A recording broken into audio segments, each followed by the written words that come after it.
علی بھائی آپ کی اکیڈمی میں کیا خواتین کو آنے کی اجازت ہے؟ بالکل کوئی اجازت نہیں جی، کوئی ادھر آنے کی کوشش نہ کرے، اس قسم کی کوئی حرکت نہ کرے۔ اس کی وجہ یہ ہے کہ خواتین کو ضرورت ہی نہیں ہے گھر سے باہر نکلنے کی، آج کل تو کوئی بہانہ ہی نہیں ہے۔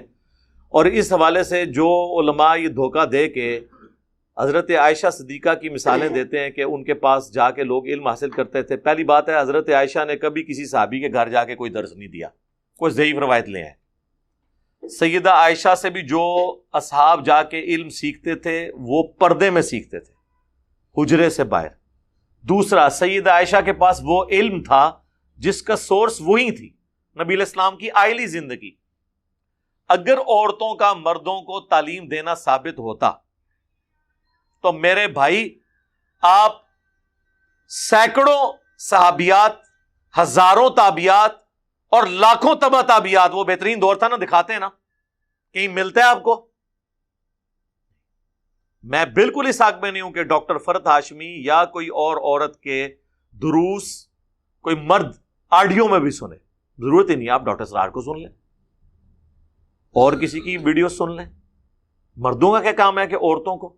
قرآن میں تو نبی کی بیویوں کے بارے میں آیا کہ آپ نے بھی سورۃ الاحزاب میں ایسے لچھے دار انداز میں گفتگو نہیں کرنی کہ جو پردے کے باہر کوئی حضور کا صحابی جو آپ کو ماں بھی مانتا ہے، النبی اولیٰ بالمؤمنین من انفسہم وازواجہ امہاتہم کے تحت نبی مومنین کی جانوں کے اوپر ان سے بڑھ کر حق رکھتے ہیں، اور نبی کی بیویاں امت کی مائیں ہیں۔ ماں سے بھی اللہ تعالیٰ کہہ رہا ہے کہ پردے میں کرنا ہے، اور اے نبی کی بیویوں کوئی لچھے دار طریقے سے گفتگو نہیں کرنی کہ کہیں کسی کے دل میں روگ ہو تو وہ کوئی نیگیٹو انٹینشن اپنے دماغ میں بنا لے۔ یہ امہات المومنین کے بارے میں بات۔ تو آج کل کی عورتیں وہ کیسے کلیم کریں گی ہم نے مردوں کو علم سکھانا ہے اور یہ کرنا ہے؟ وہ ایک اسپیسیفک کیس تھا، وہاں پہ بھی اتنی سختی ہے۔ تو اب عورتیں جس قسم کی آواز میں اور جس طریقے سے وہ درس دے رہی ہوتی ہیں، اس آواز سے تو عورت مرد سے گفتگو کر ہی نہیں سکتی۔ مرد سے جب گفتگو نہیں کر سکتی تو مرد بھی اس کے اس انداز کی گفتگو درس قرآن کے طور پہ نہیں سن سکتا۔ اور نہ عورتوں کا کام یہ ہے کہ مفتی صاحب سے جا کے کوئی علم سیکھیں۔ یہ مفتیوں کے پاس، علماء کے پاس یہ لوگ جاتی ہیں، پہلے اسٹوڈنٹ ہوتی ہیں، کچھ عرصے بعد آپ کی وہ بن جاتی ہیں معلمہ، آپ کی بیویوں کی معلمہ بن جاتی ہیں وہ، اور پھر ان کے مریدین اس کو جسٹیفائی کرتے ہیں، وہ کہتے ہیں جی ایڑا مدرسہ نے نکی علی نو کھول کے دیتا نے امت دی خدمت آستے، اے وشکا علی نو کھول کے دیتا نے امت دی خدمت آستے۔ امت دی خدمت آستے ہوئے تو پھر چندے لے کے تو نہ چلے۔ وہ بیسیکلی جتنی بیویاں زیادہ ہوں گی اتنی فرنچائز زیادہ ہوں گی، اتنے مدرسے زیادہ ہوں گے۔ ہاں تو یہی کچھ ہوتا ہے نا، اسی لیے یہ کر رہے ہوتے ہیں۔ تو اس کا انجام یہی ہوتا ہے۔ آپ دیکھیں جتنے سپیکر ہیں نا وہ عورتوں سے ہی مارے جاتے ہیں۔ اس لیے ہم نے اپنی ویڈیوز میں بارہا اس بات کا اعلان کیا ہے کہ 3 چیزیں جو ہے نا جی، اس کی ہمارے اس پلیٹ فارم پہ کوئی گنجائش نہیں ہے۔ نمبر 1 دولت، نمبر 2 شہرت، اور نمبر 3 عورت۔ یاد رکھنا، دولت، شہرت اور عورت، یہ 3 زہر قاتل ہیں۔ یعنی جہاں پہ چندہ انوالو ہو جائے گا نا، وہاں پہ آپ دیکھیں گے کرپشن شروع ہو جائے گی۔ جہاں پہ شہرت انوالو ہو جائے گی، وہاں پہ شہرت سے مراد یہ ہے کہ ایک بندہ کہتا ہے جی منو فلانے جگہ ٹکٹ دے کے بلاؤ، میں جناب آسٹریلیا کا وزٹ کرنا ہے، میں کینیڈا کا وزٹ کرنا ہے، میں نے امریکہ میں جا کے درس دینا ہے۔ اور تو نے کیا وہاں درس دینا ہے میرے بھائی؟ وہاں آڈیٹوریم میں 40-50 بندے لے کے بیٹھے ہوتے ہیں، اور وہاں جن کے پاس یہ لوگ جاتے ہیں ان کے ہزاروں کیا لاکھوں ڈالر لگوا دیتے ہیں کرائے کے اوپر۔ تو کیا نکالا اس میں سے تم نے؟ یہاں بیٹھو، سوال منگواؤ، ویڈیو میں ریکارڈ کرو، اور ویڈیو لنک سے خطاب کر لو کہ ڈائریکٹ کرنا ہے۔ ان کے جا کے پیسے لگواتے ہو، پھر وہ وہاں جا کے ہمیں جو سٹوری ان کی پتہ ہے نا کہ کس طریقے سے یہ لوگ، ہوٹل ان کو پسند نہیں آتے ہیں۔ ہمیں تو بڑے بڑے علماء کی یہاں پہ سٹوریاں لوگ بتا کے جاتے ہیں، میں تو ان کو ہی ڈانٹتا ہوں کہ یار مجھے کیوں آگے بتا رہے ہو، ان کو جا کے کہو نا، ان کے آگے بولتے نہیں ہو، اور تم لوگ گونگے ہو، اسی لیے تمہارا استحصال ہوا ہے۔ انشاءاللہ قیامت تک اس طرح ہی ہوتا رہے گا جب تک کرواتے رہو گے، یہ مولوی تمہاری چمڑیاں اتاریں گے۔ تو شہرت یہاں پہ ہمیں لوگ آتے ہیں، ہم کہتے ہیں نہیں میرے بھائی آپ بڑی سکرین لیں، یہ ریکارڈنگ ہو رہی ہے ہماری بہترین HD 4K ریکارڈنگ، وہاں بیٹھ کے دیکھیں سکون سے۔ یہاں اکیڈمی میں بھی جو لوگ آتے ہیں میں ان کو ہمیشہ کہتا ہوں کہ یار جو ایک دفعہ آیا پلیز آپ ویڈیوز میں دیکھیں، باہر ادھر آنے کی ضرورت نہیں، الا یہ کہ کبھی کوئی دوست کو لانا پڑ جاتا ہے کوئی ایسا۔ یہاں آ کے کیا کرنا ہے آپ نے؟ مجھے ہاتھ لگانے سے کچھ نہیں ہونا میرے بھائی، ٹھیک ہے؟ کوئی جب بھی ڈال لے وہ علم ٹرانسفر نہیں ہوتا. وہ علماء دیوبند ہی ہیں جو سینے سے فیض ٹرانسفر کر سکتے ہیں اور قبروں سے، ہم نہیں کر سکتے. اگر سینے سے ٹرانسفر ہوتا تو انبیاء کے اپنی اولادیں جو ہیں وہ انبیاء کی وارث بن جاتی، جو ان کے جسم کا ٹکڑا ہوتی تھی. ان میں بھی لوگ کافر ہو گئے، حضرت نوح علیہ السلام کا بیٹا کافر ہوا. تو اس طرح نہیں ٹرانسفر ہوتا. اور تیسرا فتنہ جو ہے وہ فتنہ، یہ میں پنجابی والا فتنہ نہیں، عربی والا، آزمائش جس کے ذریعے اللہ آزماتا ہے، وہ عورت ہے. سورہ ال عمران میں بھی اللہ تعالیٰ نے فرمایا زُيِّنَ لِلنَّاسِ حُبُّ الشَّهَوَاتِ، پہلے نمبر پہ کہا من النساء، پہلے نمبر پہ عورت آزمائش. بخاری مسلم کی حدیث ہے، نبی علیہ السلام نے فرمایا کہ میں اپنے بعد مردوں کے لیے عورت سے بڑی کوئی آزمائش چھوڑ کے نہیں جا رہا. فتنے کا لفظ ہے لیکن وہ عربی والا ہے، میں اردو میں ٹرانسلیٹ کر رہا ہوں. صحیح مسلم میں حدیث ہے کہ نبی علیہ السلام سے جب پوچھا گیا اچانک اٹھ جانے والی نگاہ کے بارے میں، مرد کی عورت پہ اٹھے یا عورت کی مرد کے اوپر، تو فرمایا مجھے میرے رب نے حکم دیا کہ میں اسے نیچا کر لوں، جسے وہ علماء نے ٹرانسلیٹ کیا کہ پہلی نگاہ معاف ہے. وہ ڈال کے معاف نہیں ہے، اچانک اٹھ جانے والی نظر کے بارے میں. اچانک یہ ہے کہ پتہ نہیں چلا، اگر پتہ ہے تو جان بوجھ کے ایک ایسے کر کے نہیں ایک کرنی. ہاں، تو ابھی آپ کتنے سپیکرز ہیں؟ آپ مجھے کوئی ایک انٹرنیشنل سپیکر بتائیں جو ان تین فتنوں سے بچ گیا ہو. عورتوں والے سکینڈل تو آئے دن آتے ہیں، اس سے کوئی بچا ہے؟ تو دولت کے آپ حساب و کتاب دیکھیں کہ پچھلے دنوں انگلینڈ کے صرف پیروں کے ایسٹس کی ڈیٹیلز آئی تھی، پاکستانی اربوں میں ہے. علماء کے بھی یہی حالات ہیں. آپ ان کا لیونگ سٹینڈرڈ دیکھ لیں تو آپ کو اندازہ ہو جائے گا. اور شہرت والا معاملہ تو آپ دیکھ لیں، ان کا نام آپ سمپل لکھ دینا تو یہ اشتہار جو ہے وہ غصے سے اشتہار واپس کر دیتے ہیں، کہتے ہیں ہم نے آنا ہی نہیں ہے. ایون اشتہار میں اپنے نام کے ساتھ پروٹوکولز لکھے ہوں لیکن ان کا جو جس سے پروفیشنل جیلسی ہے اس کا نام بڑا لکھا ہو، ان کا چھوٹا ہو، یا اس کا مین جگہ پہ ہو یہ سائڈ پہ ہو، وہ کہتے ہیں میں نہیں جانا ہوں، گل ختم، اگلی گل ہی نہیں. پہلے تو کتنی دیر وہ اتنے ناراض رہتے ہیں کہ وہ بندے کو سمجھ نہیں آتی کہ مسئلہ کیا ہوا ہے. وہ کہتے ہیں گل کرنے نہیں، چھوڑ دو. یعنی وہ کہتے ہیں تم لوگ اس قابل ہی نہیں ہو کہ تمہیں یہ بھی نہیں پتا کہ احترام کیا کرنا ہے، تو ہم بات ہی نہیں کریں گے اس ٹاپک کے اوپر. وہ کہتے ہیں کہانی ختم. تو یہ تین فتنے جو ہے نا جی، یہ اس اکیڈمی میں ان کے لیے کوئی گنجائش نہیں ہے، دولت، شہرت اور عورت. لہذا یہاں پہ اکیڈمی میں کوئی ایسا سلسلہ نہیں ہے، نہ کوئی شروع کرنے کی ضرورت ہے. یہ مردوں کی ذمہ داری ہے کہ وہ علم حاصل کریں، اپنی بیویوں کو، اپنی بہنوں کو، اپنی بیٹیوں کو وہ سکھائیں گے. اگر آپ کو سکھانے میں شرم آتی ہے تو آپ ان کو کتابوں کے ساتھ جوڑ دیں، کتابیں پڑھنے کے لیے دے دیں. اور میں تو قطعاً یہ ریکمینڈ نہیں کروں گا کہ ویڈیوز دیں. ہاں، آڈیو ریکارڈنگ آپ دے سکتے ہیں مرد کی کسی عورت کو، یا اس مرد کو عورت کا دیکھنا جائز ہے جس کے بارے میں اس کو نیگیٹو خیال نہ ہے، کیونکہ عورت کا جو مرد کو دیکھنا ہے یہ اس لیول کی چیز نہیں ہے. وہاں پہ وہ گنجائش موجود ہے جو غامدی صاحب نکالتے ہیں. غامدی صاحب کا تو موقف ہے نا کہ اگر بری نظر سے دیکھیں تو نگاہ اٹھانا حرام ہے، ادروائز کوئی حرام نہیں ہے. جو قرآن میں حکم آیا کہ مومن مردوں کو کہو اپنی نگاہیں نیچی رکھیں اور مومن عورتوں کو کہو کہ اپنی نگاہیں نیچی رکھیں، تو اس سے مراد یہ ہے کہ وہ بری نگاہ سے نہ دیکھیں، ضرورتاً دیکھنا جائز ہے. یہ بات عورت کا مرد کو دیکھنے کی حد تک تو ٹھیک ہے، مرد کا عورت کو دیکھنا ہر صورت میں منع ہے. اس کی وجہ یہ ہے کہ مرد ایکٹیو نیچر کا ہوتا ہے، اس میں برا خیال آ جاتا ہے. عورتیں عموماً اس طرح کی نہیں ہوتی ہیں، ان کو اللہ تعالیٰ نے پیسیو بنایا. اسی لیے آپ دیکھیں کہ جو پردہ ہے نا وہ مرد نے نہیں کرنا ہوتا، عورت نے کرنا ہوتا ہے.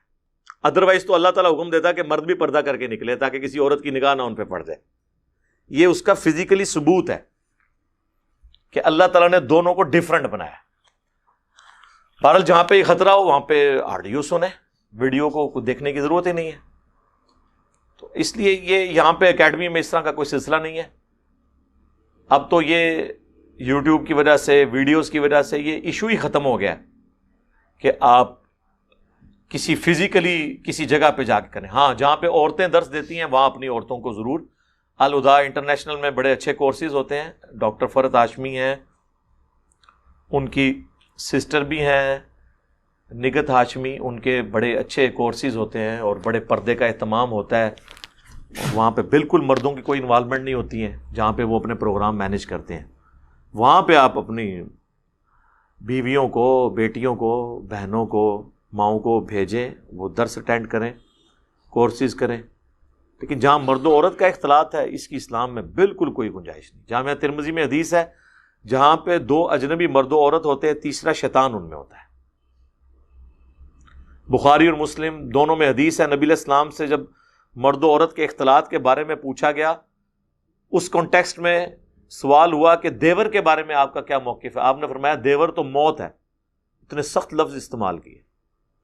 اور آپ دیکھ لیں آج کل, میں تو خیر مجھے یاد ہی نہیں ہے کہ میں نے شاید میٹرک سے پہلے کبھی آخری دفعہ کوئی اندھیرا اجالا ڈرامہ دیکھا, اس کے بعد تو میں نے کوئی ڈرامہ, اتنا ٹائم ہی نہیں تھا. لیکن ہمیں لوگ بتاتے ہیں کہ جی اب تو ڈراموں میں اس قسم کی چیزیں, وہ اس قسم کے افیئرس دکھا کے اور پریکٹیکلی لوگوں کو اپنی طرف سے وہ تو ایجوکیٹ ہی کر رہے ہیں نا کہ یہ بھی ہوتا ہے. کئی ایک ایسی چیزیں جو عام لوگوں کو پتہ ہی نہیں ہوتی ہیں, وہ ان ڈراموں کے ذریعے خواہ مخواہ لوگوں کو ایجوکیٹ کرتے ہیں اور بے حیائی جو ہے وہ پھیلا رہے ہیں. دیکھیں ہم جب چھوٹے چھوٹے تھے اس وقت ایک ہی ڈرامہ 8 سے 9 لگتا تھا, سڑکیں ویران ہو جاتی تھی, لوگ وہ بیٹھ کے دیکھتے تھے اور اس سے آپ کوئی مورل لیسن لے کے اٹھتے تھے. یعنی 80s کے 90s کے جو ڈرامے ہیں نا وہ ماسٹر پیس ہیں. من چلے کا سودا اشفاق صاحب کا لگتا تھا, اندھیرا اجالا, وارث, یہ وہ ڈرامے تھے جنہوں نے اس نیشن کی ذہنی تطہیر کی اور بلڈنگ, جسے کہتے ہیں نا بلڈ کرنا کسی نیشن کو. لیکن اب کیا ہے, اب ڈراموں میں وہ کلچر دکھایا جا رہا ہے جو ہمارے ملک کے رہنے والے لوگ ہی نہیں ہیں. جس قسم کی گاڑیاں اور جس قسم کے یہ معاملات دکھائے جا رہے ہیں, یہ تو پاکستان میں 0.0001% لوگوں کے پاس بھی اتنی دولت نہیں ہے کہ وہ اس قسم کی زندگی گزاریں.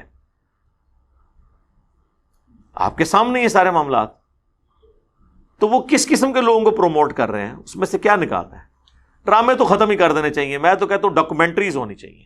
اس کی بجائے آپ National Geographic, Discovery, animal planet, یہ چینلز دیکھیں. اور آپ انڈیا کو دیکھ لیں, انہوں نے سارے چینلز اردو میں ڈب کر دیے ہیں. ہم لوگ یہ ایفرٹ نہیں پوٹ کر سکے. وہ انڈیا کے چینلز کے اوپر پابندی لگائی, بہت اچھی بات ہے, یہ چینلز بھی بند ہو گئے. وہ اتنی تو کر استعمال کرو کہ ان چینلز کے اوپر پابندی لگاؤ جس کی وجہ سے مسئلہ کھڑا ہو رہا ہے, جو ڈراموں والے, فلموں والے چینل ہیں. یہ چینلز کیوں بند کر رہے ہو؟ تم لوگوں کے پاس تو اتنا پیسہ ہی نہیں کہ نیشنل جغرافک کو ٹرانسلیٹ کر سکو کہ ہماری لوگ اردو میں ایجوکیٹ ہو سکیں.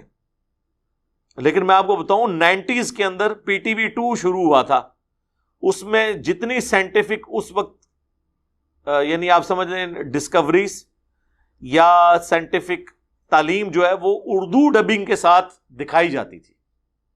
نیشنل جغرافک کے پروگرام اس وقت وہ اردو ڈبنگ کے ساتھ دکھاتے تھے اس زمانے میں.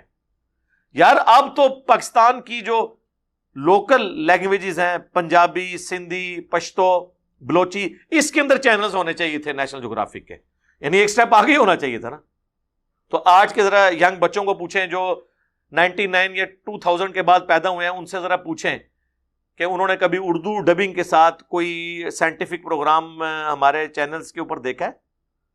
اس کا مطلب ہم تو بالکل ریورس ہی گئے ہیں نا. 90s میں PTV 2 ایجوکیشنل کا چینل شروع ہوا تھا, تو اس میں تو یہ سب کچھ ہوتا تھا. ایون FSC لیول کی جو فزکس تھی اس کے سارے وہ ایکسپیریمنٹس پرفارم کر کے, وہ جو گوروں نے کیے ہوتے تھے, اسے اردو ڈبنگ کے ساتھ دکھایا جاتا تھا. ایک ایک چیزیں کلیئر ہوتی تھی. اب تو ہمیں بہت آگے جانا چاہیے تھا, لیکن ہم تھیندے تھی گیا. بس آپ ہمارے پولیٹیشنز کے, ہمارے ریاستی اداروں کے لیڈرز کی صرف باتیں, بیانات سن لیں, ٹھیک ہے. اپنے سب کے بچے باہر پڑھ رہے ہیں, کیوں؟ انہیں پتہ ہے کہ یہاں پہ تعلیم کا معیار ہی نہیں ہے. ابھی ہمارے پرائم منسٹر صاحب نے کہا کہ جی تعلیم میں نے سب کی ایک جیسی کرنی ہے. تو ایک جیسی کرنے کا تو مطلب یہ تھا کہ جو لوگ آکسفورڈ کا سلیبس نہیں پڑھ رہے ان کو اپ لفٹ کریں. انہوں نے پکڑ کے جو پڑھ رہے تھے ان کو بھی نیچے کر دیا. اب کانوینٹ میں میری اپنی بچیاں بھی پڑھتی ہیں, کیا سٹینڈرڈ ہے ان کا پڑھانے کا, کیا سٹائل ہے. میں کہتا ہوں جی بچی آپ کانوینٹ داخل کرائیں پھر 10 سال کے لیے بھول جائیں, وہ سب کو ایک جیسا بنا کے نکالتے ہیں. یہ ہوتے ہیں اسکول. ان کو کہہ رہے ہیں جی آکسفورڈ ختم کر کے آپ پنجاب ٹیکسٹ بک بورڈ لگائیں, بجائے پنجاب ٹیکسٹ بک بورڈ کے کورس کو اپ ڈیٹ کرنے کے ان کو پکڑ کے گھسیٹ رہے ہیں کہ اگر ہمارا کوئی ٹیلنٹڈ بچے نکل رہے ہیں ملک سے کانوینٹ سے پڑھ کے تو وہ بھی نکلنے بند ہو جائیں. اور رہی صحیح کسر جڑی کرونا نے کاٹ دیتی ہے, بچے قابو سے ہی باہر ہو گئے. 1.5-2 سال سے تو آپ سمجھیں کہ بچے چھٹیوں پہ ہی ہیں, جب ان کو پتہ ہی نہیں ہے کہ اسکول کھلنے ہیں نہیں کھلنے, ایک دن کھلنا ہے 2 دن بند ہونا ہے, روٹین ہی نہیں بنتی. روٹین تو روزانہ کے کاموں سے بنتی ہے. انہیں مار مار کے لٹانا پڑتا ہے بستروں پہ اور صبح مار مار کے اٹھانا پڑتا ہے. پہلے سب کچھ سموتھ چل رہا تھا. تو وہ پاورٹی سرکل کو ہمارے ان غریب ملکوں میں توڑنے کا ایک ہی ذریعہ ہے, وہ تعلیم ہے. غربت کا سرکل یعنی غربت کا جو دائرہ ہے, اس سے باہر نکلنے کا ذریعہ ایک تعلیم ہے. ورنہ تو امیر آدمی کا بیٹا ہی امیر ہوگا جو آ کے باپ کی مسند پہ بیٹھ جائے گا, دکان کے اوپر کاروبار کو سنبھال لے گا. لیکن غریب آدمی کا بچہ جس کے پاس ریسورسز ہی کوئی نہیں ہے, وہ امیر تو ہو ہی نہیں سکتا سوائے ایک چیز کے کہ وہ پڑھ لکھ جائے, اچھی نوکری حاصل کر لے, اور وہ پھر اس پاورٹی سرکل سے پوری فیملی کو باہر نکال دے. یعنی اکثر آپ مڈل کلاس فیملیز جو دیکھتے ہیں, لوور مڈل کلاس, وہ تعلیم کے ذریعے اوپر آئی نہیں ہے. ہم میں سے کتنے لوگ ایسے ہیں, آپ ہمارے باؤ اجداد کو دیکھیں گے, وہ بیچارے ان کی وہ اس طرح کا لائف کا سٹینڈرڈ نہیں ہوگا, لیکن تعلیم کی وجہ سے آہستہ آہستہ فائنانس میٹ ہوئی ہے.